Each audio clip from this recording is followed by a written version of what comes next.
ಪ್ರೀತಿಯ ನನ್ನ ಯೂಟ್ಯೂಬ್ ಕುಟುಂಬಕ್ಕೆ ಮತ್ತೊಮ್ಮೆ ನನ್ನ ಪುಟ್ಟ ಪ್ರಪಂಚಕ್ಕೆ ಸ್ವಾಗತ. ನಿಮ್ಮೆಲ್ಲರ ಹತ್ರ ನೇರವಾಗಿ ಸ್ವಲ್ಪ ಮಾತಾಡ್ಬೇಕನ್ನಿಸ್ತು, ಅದಕ್ಕೆ ಮಾತಾಡ್ತಾ ಇದ್ದೀನಿ. ಇಷ್ಟು ದಿನ ನಾನು ಆಸ್ಪತ್ರೆಗೆ ಹೋಗಿರಲಿಲ್ಲ, ಕಣ್ಣು ಕಡ್ಡಿ ಚುಚ್ಕೊಂತು ಅಂತ ಹೇಳಿದೆ ಅಲ್ವಾ. ಗಿಡಕ್ಕೆ ನೀರು ಹಾಕುವಾಗ ತುಂಬಾ ಗಾಳಿ ಇದೆ. ಇವತ್ತು ಹೋಗಿ ತೋರಿಸ್ಕೊಂಡು ಬಂದೆ. ನಾನು ನಿಜ ನನಗೆ ತೋರಿಸ್ಬೇಕಂದಿದ್ರೆ ಹೋಗ್ತಿದ್ನೋ ಇಲ್ವೋ, ಅತ್ತೆ ಸ್ವಲ್ಪ ನನ್ನ ಕಣ್ಣು ತುಂಬ ಒತ್ತುತ್ತಾ ಇದೆ, ಬಾ ತೋರಿಸ್ಕೊಂಡು ಬರೋಣ ಅಂತ ಹೇಳಿದ್ರೆ ಅವ್ರಿಗೆ. ಸೊ ಅವ್ರನ್ನ ಕರ್ಕೊಂಡು ಹೋದೆ ಅಲ್ವಾ, ನಾನು ಕೂಡ ತೋರಿಸ್ಕೊಂಡು ಬಂದೆ. ಡ್ರಾಪ್ಸ್ ಬರ್ಕೊಟ್ಟಿದ್ದಾರೆ. ಆಮೇಲೆ ಗ್ಲಾಸ್ ಎನಿ ಟೈಮ್ ಹಾಕ್ಕೋಬೇಕಂತ ಹೇಳ್ತಾರೆ. ನನಗೆ ಅದು ಕಂಫರ್ಟಬಲ್ ಆಗಲ್ಲ, ಹಾಗಾಗಿ ನಾನು ಟಿ ವಿ ಅಂತೂ ಇಲ್ಲ, ಟಿ ವಿ ನೋಡುವಾಗ ಹಾಕ್ಕೋಬೇಕಂತ ಹೇಳ್ತಾರೆ. ಸೊ ಫೋನ್ ನೋಡುವಾಗ ಎಡಿಟಿಂಗ್ ಮಾಡುವಾಗ ಮಾತ್ರ ಹಾಕ್ಕೊತೀನಿ. ಇವತ್ತಂತೂ ಫುಲ್ಲು ಗಾಳಿ ಇದೆ. ನಿಮ್ಮ ಕಡೆ ಕೂಡ ಗಾಳಿ ಇದೆಯೋ ಏನೋ ಗೊತ್ತಿಲ್ಲ. ಇಲ್ಲಿ ನೋಡಿ, ಬಟ್ಟೆ ಬೆಳಗ್ಗೆ ಒಣಗಿ ಹಾಕ್ಬಿಟ್ಟು ಹೋಗಿದೆ, ಎಲ್ಲ ಹಾರಾಡ್ತಿದೆ.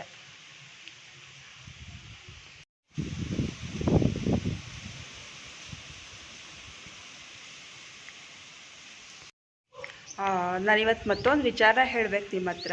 ಏನಂತ ಹೇಳಿದ್ರೆ, ನಾನು ಹೊಸ್ದಾಗಿ ಫೋನ್ ತೊಗೊಳ್ಳೋಣ ಅಂತ ಅಂದ್ಕೊಂಡೆ. ನನ್ನ ಫೋನ್ ಕ್ವಾಲಿಟಿ ಅಂದರೆ ವಿಡಿಯೋ ಕ್ವಾಲಿಟಿ ಫುಲ್ಲು ಹೋಗ್ಬಿಟ್ಟಿದೆ, ಸ್ವಲ್ಪನೂ ಚೆನ್ನಾಗಿ ಕಾಣಿಸ್ತಿಲ್ಲ. ನಾನು ಫೋನ್ ತಗೊಂಡು ಹೆಚ್ಚು ಕಡಿಮೆ ಒಂದು 6 ವರ್ಷದ ಮೇಲೆ ಆಯಿತು.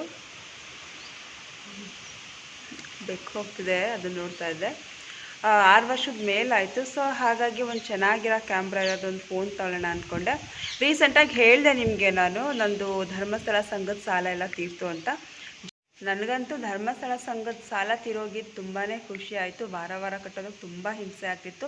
ಇದು 2 ತಿಂಗಳು ನನಗೆ ಟ್ಯೂಷನ್ ಬೇರೆ ಇರಲಿಲ್ಲ ಅಲ್ವಾ. ಸೊ ನನಗೆ ಟ್ಯೂಷನ್ ಅಂದರೆ ಎಲ್ಲರೂ ಒಂದೇ ತಾರೀಕಿಗೆ ಕೊಡಲ್ಲ, ಒಬ್ಬೊಬ್ಬರು ಒಂದೊಂದು ಡೇಟ್ ಬಂದಿರ್ತಾರೆ. ಸೊ ಒಬ್ಬೊಬ್ಬರು ಒಂದೊಂದು ಡೇಟ್ನಲ್ಲಿ ಫೀಸ್ ಕೊಡ್ತಿದ್ರು. ಆವಾಗ ನಾನು ಧರ್ಮಸ್ಥಳ ಸಂಘಕ್ಕೆ 1 ವಾರಕ್ಕೆ ಒಬ್ಬೊಬ್ರದ್ದಾಗೋದು. ಸೊ ಹಾಗಾಗಿ ಅಂದರೆ 1 ವಾರಕ್ಕೆ ಒಬ್ರದ್ದಾಗ್ತಿರಲಿಲ್ಲ, ಇಬ್ಬರದ್ದಾಗೋದು. ಸೊ ಹಂಗೆ ಮೇಂಟೈನ್ ಮಾಡ್ಕೊಂಡು ಹೋಗ್ತಿದ್ದೆ. ಈಗ ಹೂವಲ್ಲೂ ದುಡ್ಡಿಲ್ವಾ, ಅಂದರೆ ಹೂ ಸರಿಗೆ ಬಿಟ್ಟಿಲ್ಲ, ಜೊತೆಗೆ ಟ್ಯೂಷನ್ದು ದುಡ್ಡಿಲ್ಲ. ಸಖತ್ತು ಹಿಂಸೆ ಆಗೋಯ್ತು ನನಗೆ ವಾರ ಕಟ್ಟೋದು. ಸದ್ಯಕ್ಕೆ ಇದೇ ಟೈಮ್ಗೆ ಅದ್ರ ಸಾಲ ತೀರಿ ತುಂಬ ಖುಷಿ ಆಯಿತು. ಏನೋ ಹಾಲು ಕರಿಯೋದು ಅಥವಾ ಏನೋ ಈ ಕೆಲಸಕ್ಕೆ ಹೋಗ್ತಾರಲ್ವ, ಕೂಲಿ ಏನಾದರೂ ಅಂಥವ್ರಿಗಾದರೆ ಮೇಂಟೈನ್ ಆಗುತ್ತೆ ಧರ್ಮಸ್ಥಳ ಸಂಘದ ಸಾಲ. ಬಟ್ ನಮ್ಮಂಥವ್ರಿಗೆ ಸ್ವಲ್ಪ ಕಷ್ಟ ಆಗುತ್ತೆ. ಲಾಸ್ಟ್ ಟೈಮ್ ಐಶು ಬಂದಾಗ ಹೇಳಿದ್ದೆ ನಿಮಗೆ, ಐಶುದು ಭಾಗ್ಯಲಕ್ಷ್ಮಿ ದುಡ್ಡು ಮೆಚುರಿಟಿ ಟೈಮ್ ಬಂದಿದೆ. ಹಾಗಾಗಿ ತಾಲೂಕ್ ಪಂಚಾಯತ್ಗೆ ಹೋಗಿ ಅದೆಲ್ಲ ಮುಗಿಸ್ಕೊಂಡು ಬಂದಿದ್ವಿ ಅಂತ ನಿಮ್ಗೆ ಹೇಳಿದ್ದೆ. ಆ ಅಮೌಂಟ್ ಬಂತು, ಐಶುಗೆ ಭಾಗ್ಯಲಕ್ಷ್ಮಿ ಅಮೌಂಟ್ ಬಂತು. 32,300 ರೂಪಾಯಿನೋ ಬಂದಿದೆ. ಒಟ್ಟಲ್ಲಿ 32,000 ಚಿಲ್ಲರೆ ಬಂದಿದೆ.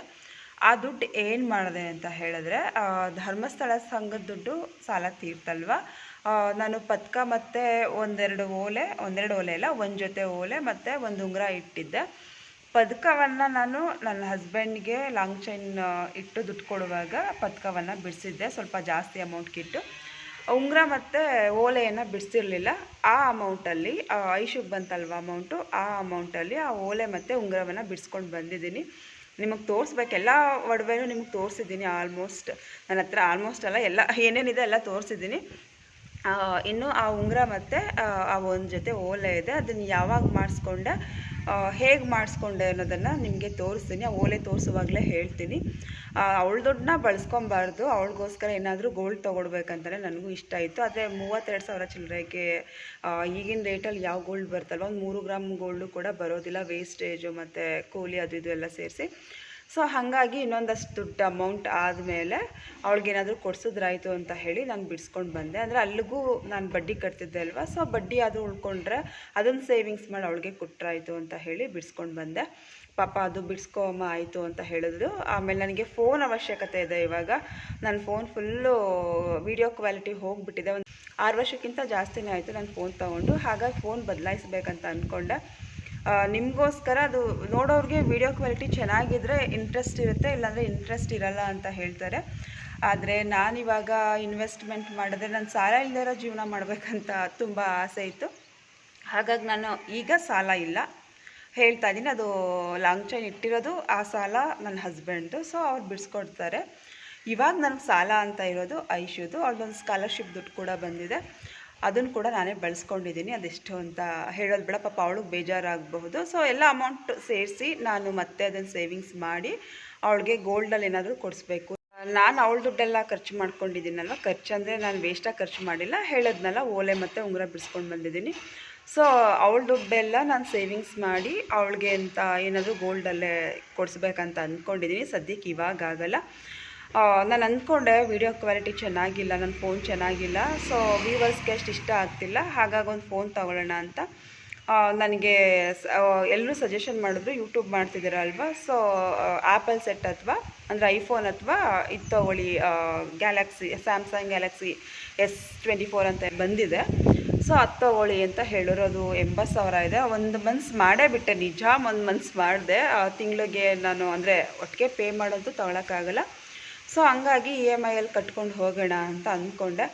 ಆಮೇಲೂ ಯೋಚನೆ ಮಾಡಿದೆ, ಅದನ್ನು ನೀವೇ ಹೇಳಿ ನಾನು ಫೋನ್ ತೊಗೊಳ್ಳ ಬೇಡವಾ ಅಂತ. ಇವಾಗ ಸಾಲ ಇಲ್ಲದೆ ನೆಮ್ಮದಿಯಾಗಿದ್ದೀನಿ.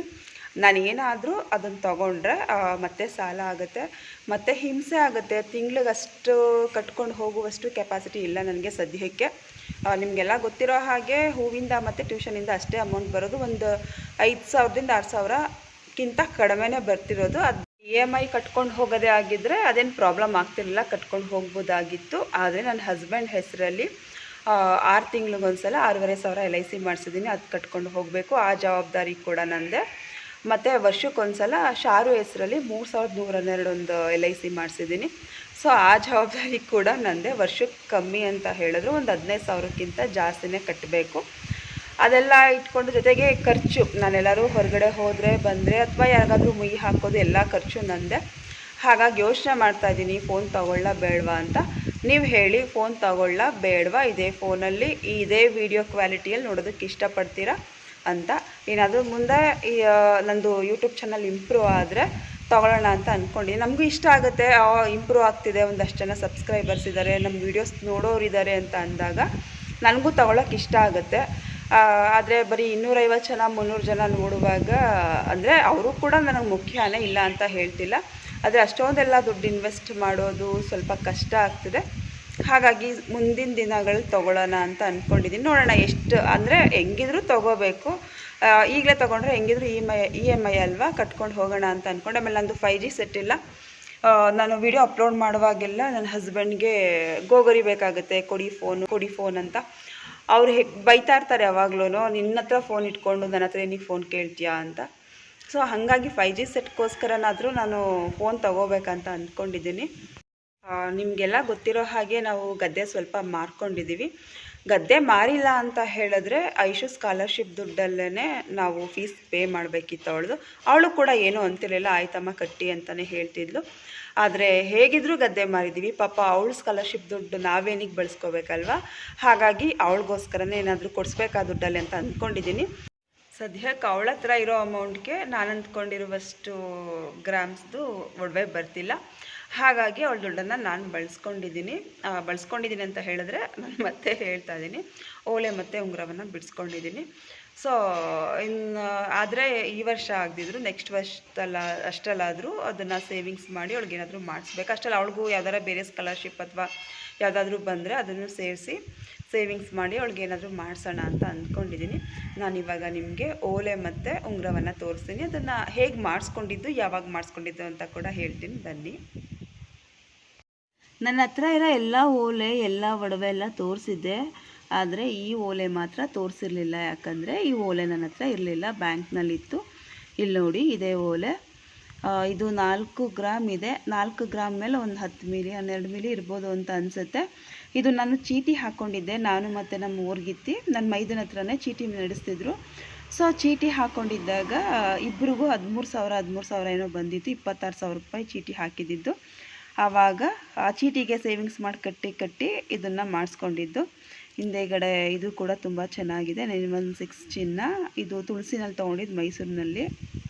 ಎಲ್ಲರೂ ಇದನ್ನು ತೊಗೊಂಡಾಗ ತುಂಬ ಇಷ್ಟಪಟ್ಟಿದ್ರು. ನನ್ನ ಹತ್ರ ಇರೋ ಓಲೆಗಳಲ್ಲಿ ಇದು ಕೂಡ ಒಂದು. ಹೇಗಿದೆ ಡಿಸೈನ್ ಅಂತ ಹೇಳಿ. ಇಲ್ಲಿ ನೋಡಿ. ಅದಾದಮೇಲೆ ಈ ಉಂಗುರ ಕೂಡ ತೋರಿಸಿರಲಿಲ್ಲ, ಎಂಗೇಜ್ಮೆಂಟ್ ಉಂಗುರ ತೋರಿಸಿದ್ದೀನಿ, ಆದರೆ ಈ ಉಂಗುರ ತೋರಿಸಿರಲಿಲ್ಲ ನಿಮಗೆ. ಈ ಉಂಗುರ ನಾನು ಮದುವೆಗೆ ಮುಂಚೆ ಮಾಡಿಸ್ಕೊಂಡಿದ್ದು. 3.5 ಅಥವಾ 4 ಇರಬಹುದು ಅಂತ ಅನಿಸುತ್ತೆ, ಮರ್ತುಬಿಟ್ಟಿದ್ದೀನಿ. ಅಪ್ಪ ಕೊಟ್ಟಿದ್ದ ದುಡ್ಡಲ್ಲಿ ಸೇವಿಂಗ್ಸ್ ಮಾಡಿ ಈ ಉಂಗುರ ಮಾಡಿಸ್ಕೊಂಡಿದ್ದು. ನಾನು ಒಂದು ಚೈನ್ ಕೂಡ ಮಾಡಿಸ್ಕೊಳ್ಳೋಣ ಅಂತ ನಾನು ಇಟ್ಕೊಂಡಿದ್ದೆ. ನಮ್ಮ ಅಪ್ಪನೇ ಆವಾಗ ನನ್ನ ಹತ್ರ ಈಸ್ಕೊಂಡು ಯಾರಿಗೋ ಕೊಟ್ಬಿಟ್ಟಿದ್ರು. ಈ ಒಲೆ ಮಾಡಿಸ್ಕೊಂಡಾಗ ನನಗೆ 12,000 ಅಷ್ಟೇ ಆಗಿದ್ದಿದ್ದು. ಆದರೆ ಇವಾಗ ಮಾಡಿಸ್ಕೊತೀನಂದರೆ 40,000 ಮೇಲಾಗುತ್ತೆ. ಈ ಉಂಗುರವನ್ನು ಮದುವೆಗೂ ಮುಂಚೆ ನಾನು ಕೂಡಿಟ್ಟು ತೊಗೊಂಡಿದ್ದು ಅಂತ ನೆನಪು ಮಾಡಿಕೊಂಡ್ರೆ ಇವಾಗಲೂ ಖುಷಿ ಆಗುತ್ತೆ. ನಾನು ಯಾವಾಗಲೂ ಈಗ ಬಾಣಂತಿ ಬರುವಾಗ ಅಪ್ಪ ಮಾಡಿಸ್ಕೊಡ್ತಿದ್ರಲ್ವ, ಅದ್ರ ಜೊತೆಗೆ ನಾನು ಕೂಡ ಸೇವಿಂಗ್ಸ್ ಮಾಡಿ ಅಪ್ಪನ ಕೊಟ್ಟು ಅಪ್ಪ ಅರ್ಧ ಹಾಕಿದ್ರೆ ನಾನು ಅರ್ಧ ಹಾಕಿ ಒಡವೆ ಮಾಡಿಸ್ಕೊಂಡಿದ್ದು. ಐಶು ಮೆಚೂರ್ ಫಂಕ್ಷನಲ್ಲೂ ಅಷ್ಟೇ ಅರ್ಧ ನಾನು ಹಾಕಿದ್ದೆ, ಅಪ್ಪ ಅರ್ಧ ಹಾಕಿದ್ರು. 32 ಗ್ರಾಮ್ದು 3 ಎಳೆ ಚೈನ್ ಮಾಡಿಸ್ಕೊಟ್ಟಿದ್ರು, ತುಂಬಾ ಚೆನ್ನಾಗಿತ್ತು. ಅದೇ ಮನೆ ಮಾಡೋ ಟೈಮಲ್ಲಿ ನಾನು ಕೊಟ್ಬಿಟ್ಟೆ ಅಲ್ವಾ. ಮನೆ ಮಾಡುವಾಗ ಒಡವೆ ಎಲ್ಲ ಕೊಟ್ಟೆ ಅಲ್ವಾ, ಆವಾಗ ಅಪ್ಪ ಮಾಡಿಸ್ಕೊಟ್ಟಿದ್ದು ಒಡವೆ ಕೂಡ ಕೊಡಬೇಕಾಯ್ತು. ಅಪ್ಪ ನೆನಪಾಗಿ ಮೊಮ್ಮಗಳು ತುಂಬ ಪ್ರೀತಿಯಿಂದ ಮಾಡಿಸ್ಕೊಟ್ಟಿದ್ರು. ಹೇಳಿದ್ನಲ್ಲ, ನಾನು ಅರ್ಧ ಹಾಕಿದ್ದೆ, ಅವರು ಕೂಡ ಅರ್ಧ ಹಾಕಿದ್ರು. ಕೆಲವೊಮ್ಮೆ ಏನಾಗುತ್ತೆ ಅಂತ ಹೇಳಿದ್ರೆ, ಏನಾಗುತ್ತೆ ಅಂತಲ್ಲ, ನನ್ನ ಮನಸ್ಥಿತಿ ಇರೋದಂಗೆ, ನಾವು ಸಾಲದಲ್ಲೇ ಬದುಕ್ತಾ ಬಂದರೆ ನೆಮ್ಮದಿ ಇರೋದಿಲ್ಲ. ನನಗೆ ಆ ಸಾಲಕ್ಕೆ ಬಡ್ಡಿ ಕಟ್ಟುವಷ್ಟು ಆ ಟೈಮ್ನಲ್ಲಿ ನನ್ನ ಪರಿಸ್ಥಿತಿ ಇರಲಿಲ್ಲ. ಬಡ್ಡಿ ಕಟ್ಟುವಷ್ಟು ನನಗೆ ಪರಿಸ್ಥಿತಿ ಇರಲಿಲ್ಲ. ಹಾಗಾಗಿ ಅಂದರೆ ಅರ್ನಿಂಗ್ಸ್ ಇರಲಿಲ್ಲ, ಬಡ್ಡಿ ಕಟ್ಟುವಷ್ಟು ನನಗೆ ಅರ್ನಿಂಗ್ಸ್ ಇರಲಿಲ್ಲ. ಹಾಗಾಗಿ ನಾನು ಅವತ್ತು ಒಡವೆ ಮಾರಲೇಬೇಕಾಗಿತ್ತು. ಇನ್ನು ಮುಂದೆ ಸೇವಿಂಗ್ಸ್ ಮಾಡೋಣ ಅಂತ ಅಂದ್ಕೊಂಡಿದ್ದೀನಿ.